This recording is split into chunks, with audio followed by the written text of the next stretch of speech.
पाकिस्तान के रक्षा मंत्री ने कहा कि हमें उम्मीद है कि कांग्रेस पार्टी इस इलेक्शन को जीतेगी, क्योंकि कांग्रेस पार्टी ने कहा है कि वो 370 वापस ले आएगी। इस पर आपकी क्या प्रतिक्रिया है इस चुनाव के इस टर्नआउट के बाद? मुझे लगता है कि यहाँ के मतदाताओं ने पाकिस्तान के मंत्री जी के बयान पर अपनी राय दे दी है।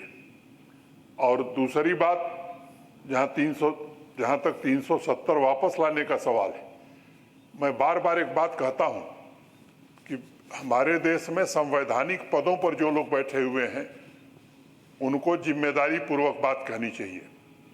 370 हटाने का फैसला देश की संसद ने किया, और केवल वो संसद का फैसला नहीं है, भारत की सर्वोच्च न्यायालय ने उस पर अपनी वैधानिक मुहर लगा दी है।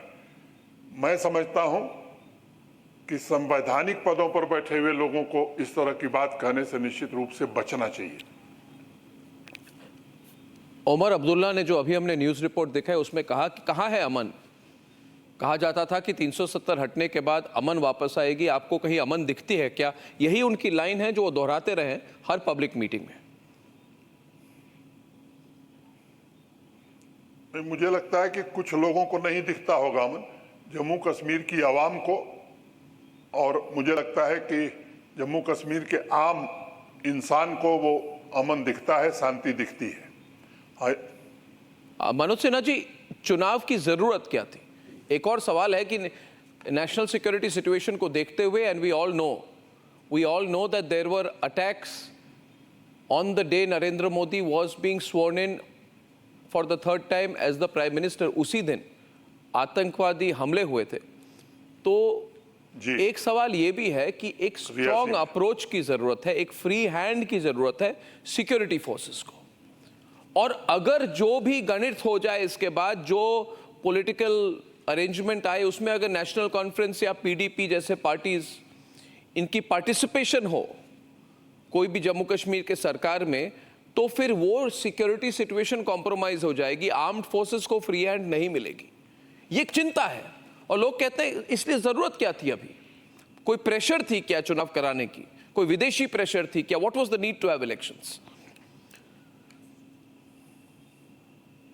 मैं मानता हूं कि कोई प्रेशर या कोई विदेशी दबाव में यह फैसला नहीं हुआ है। ये सच है कि जो बात आप कह रहे हैं, ऐसी राय रखने वाले लोग जम्मू कश्मीर में भी है। मैं उसके विस्तार में नहीं जाना चाहता हूं, लेकिन भारत एक लोकतांत्रिक देश है और मैं समझता हूं कि लोकतंत्र की जननी हम ही है।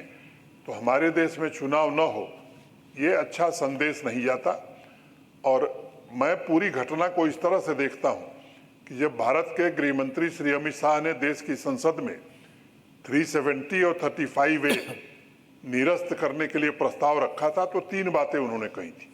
पहली बात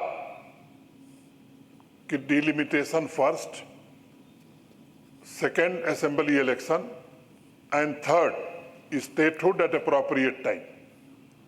मुझे लगता है कि पूरा घटनाक्रम जो गृह मंत्री अमित शाह जी ने संसद में कहा था और उसको प्रधानमंत्री जी ने जम्मू कश्मीर और देश के नाम संदेश देते हुए दोहराया था, उसी दिशा में क्रमानुसार ये घटनाएं हुई हैं।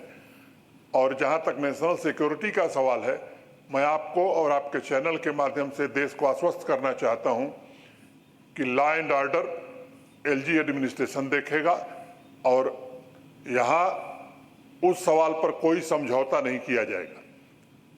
जहां जरूरत होगी, फोर्सेस को पूरी आजादी होगी।